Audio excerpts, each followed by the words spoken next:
So if you are wondering how to part your hair and color it at home, make sure you have a rat tail comb of some sort, and you're going to take narrow, it's not narrow, And don't poke your client in the eye with your comb. yeah, that's a good idea, narrow sections,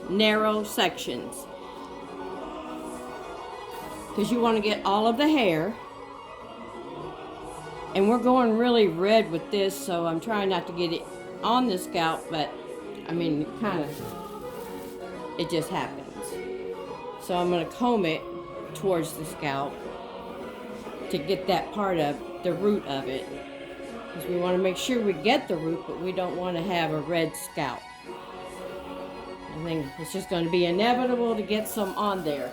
And so when you want to get the rest of it, because she does have gray all over, we're just going to do this and then comb it through to get every strand.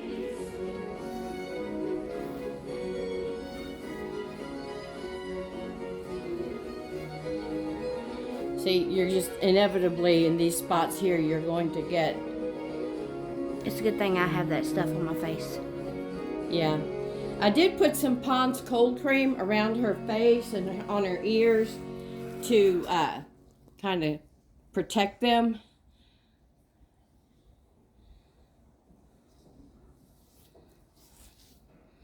I'm going to put this on our YouTube channel.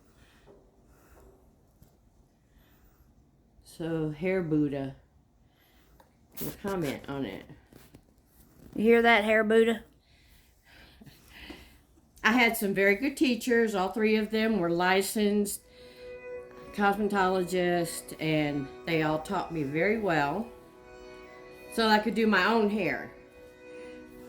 But shoulder problems kind of prevent me from doing them myself anymore. So Same. we do each other's hair so that it gets done. But I do take trips to a hair salon every once in a while and have it done.